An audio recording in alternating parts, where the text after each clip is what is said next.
న్యాయం లెక్కలేసుకుంటే కనుక ముద్రగడ టీఆర్ చేస్తుంది. అది ఇంకో రకంగా మళ్ళీ అది ప్రిన్సిపల్. అంటే ఓవరాల్గా కాపు ఫ్యాక్టర్ పవన్ కళ్యాణ్ ఎంత ర్యాలీ అవుతే ఇంపాక్ట్ ఏం లేకుండా ఉండే అవకాశం ఉంది కూటమిలో ఓవరాల్ ఏపీ ఎన్నికల మీద? బాగానే ఉంటుంది. కాపులు 17% అనుకుంటున్నా తెలిసి. ఏపీలో కాపులు 17% ఉన్నారు. ఆ 17% ఓటు అంటే చంద్రబాబుకున్న ఓటు అది కలిపితే ఎంత అవుతుందో చూడండి. 50 దాటినా ఆశ్చర్యం లేదు. 50 దాటితే ఆశ్చర్యం లేదు. చంద్రబాబు సొంత ఓటు బ్యాంక్ ఉంది కదా ఎంతో కొంత.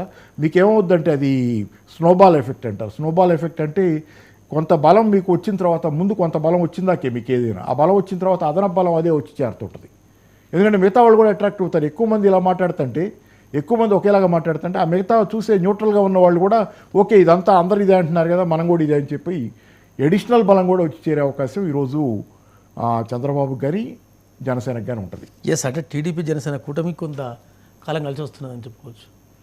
మరి ముద్రగడ స్టాండ్ అయితే అది నిన్నటి నాని గారి కేసు కానీ సేమ్ టైం పార్సార్ అది టీడీపీలోకి ఈ సాయంత్రం పార్సార్ వెళ్తున్నారు ఎమ్మెల్యే అని, అంటే వైసీపీలో ఆయనకు టికెట్ రిజెక్ట్ అయిపోయింది. ఇప్పటికైనా నేను పెద్ద పారామీటర్గా తీసుకోవట్లా. ఎందుకంటే అక్కడ ఆల్రెడీ టికెట్ రిజెక్ట్ చేసిన వాళ్ళని మనం పారామీటర్గా తీసుకొని వాళ్ళ స్టాండర్డ్స్ ప్రకారం మనమేం మెజర్ చేస్తాం. ఇప్పుడు అది ఎందుకు చేస్తున్నారు అనేది వ్యక్తిగతమైన కెరీరా, దానిలో టికెట్ రిజెక్ట్ అయిన దాకా ఎందుకుంటారు చివరి నిమిషం దాకా. పోనీ ఎమ్మెల్యే పదవి ఇంకో పదవి వదులుకోవటం ఇష్టం లేక ఉంటే కనుక చివరి నిమిషంలో టికెట్ల వ్యవహారం రాకముందు వెళ్ళిపోవాలి కదా. టికెట్ వ్యవహారం వచ్చిన తర్వాత వెళ్తున్నారంటే సస్పీషియస్ ఇది. అంటే అదేదో వాళ్ళ సొంత వ్యవహారం ఉంది తప్పితే దానిలో పెద్దగా మనం చూస్తాం జంపింగ్లు ఇటు అటు. ఇప్పుడు టికెట్ టీడీపీలో టికెట్ రావడం వల్ల అడిపోతారు, అక్కడ టికెట్ రావడం వల్ల ఇక్కడికి వస్తారు. కానీ పార్సారథి ఒక మాజీ అంటే మంత్రిగా పనిచేశారు, వైఎస్ కుటుంబానికి విధేయుడు, జగన్ కూడా చాలా లాయల్గా ఉంటారు. ఆయన కూడా అతన్ని మార్చారు. యాజ్ పర్ గ్రౌండ్ రిపోర్ట్ అనుకోవచ్చా? వైఎస్ కుటుంబానికి విధేయులుగా ఉండేవాళ్ళు చాలామంది ఇప్పుడు జగన్తో లేరు. ఈయన కొన్నాళ్ళు ఉన్నాడు, వెళ్ళిపోయాడు. అంతకుముందే చాలామంది వెళ్ళిపోయిన వాళ్ళు ఉన్నారు కదా. జగన్ దగ్గర కారణాలు ఏమైనా కానీ వైఎస్కి విధేయులుగా ఉన్నవాళ్ళు సూరి ఎంతదాకెందుకు పక్కనే తిరిగేవాడు. రాజశేఖర రెడ్డి నాటి పెట్టుకొని పక్కనే తిరిగిన సూరి కూడా జగన్తో లేడు కదా. అవును, కేవీపీ లేడు. ఇట్లా చాలామంది లేరు. దాన్ని బట్టి అదే ఏంటంటే వ్యక్తిగతంగా నచ్చని ఒక్కో మనిషిలో కొంతమంది కొన్ని నచ్చుతాయి. రాజశేఖర రెడ్డి గారిలో వాళ్ళకి ఏం నచ్చినాయో ఈయనలో ఏం నచ్చలేదో ఏమి లేవో, ఈయనే వద్దనుకున్నాడో వాళ్ళు, మరి మనకు తెలియదు. అది ఏంటంటే ఓవరాల్ సరే పార్థసారథి గారిది నేను పెద్ద పరిగణలో రైట్ సార్. ఓవరాల్గా అనేక అంశాలు, ప్రత్యేక హోదా కావచ్చు, 3 రాజధానులు కావచ్చు, రకరకాల అంశాలు ఈసారి ఎన్నికల్లో కొంత ప్రభావితం చూపే అవకాశం ఉంది.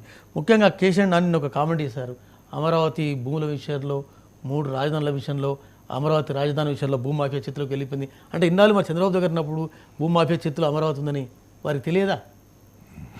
తెలిసే ఉండాలి. ఎందుకంటే మేము మొదటి నుంచి చెబుతున్నామని చెప్పాడు కేశినేని నేను గారు చెప్పింది ఏంటంటే, మేము మొదటి నుంచి అమరావతిని ఒక రాజధానిగా నిర్మించడం సాధ్యం కాదు.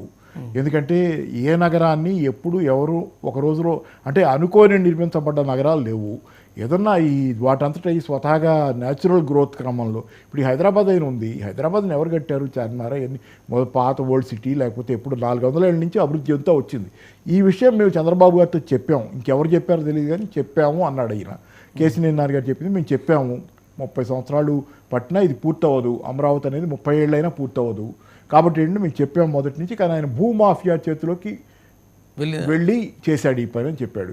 నా ఉద్దేశం నాకు కూడా మొదటి నుంచి కూడా ఒక అభిప్రాయం ఏంటంటే, చంద్రబాబు హైదరాబాద్లో 2004 దాకా హైదరాబాద్లోనే ఉన్నంతకాలం ఓడిపోయింది. దాకా 2003-04లో ఓడిపోయాడు కదా.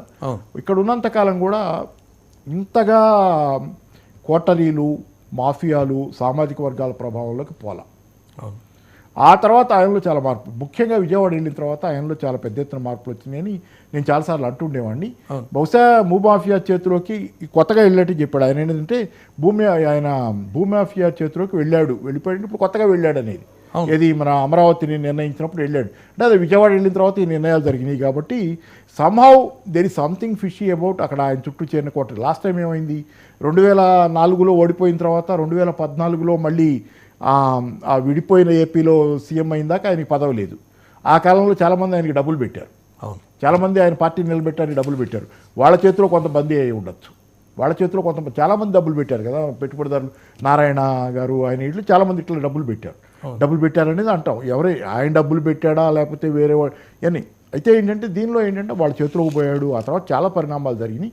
తర్వాత ఏంటంటే కొంత లోకేష్ని సీఎం చేయాలనే దగ్గర ఇవన్నీ, ఇంకా అతని బృందం కానీ ఇవన్నీ. ఓవరాల్ ఏంటంటే అమరావతి అనేది ఒక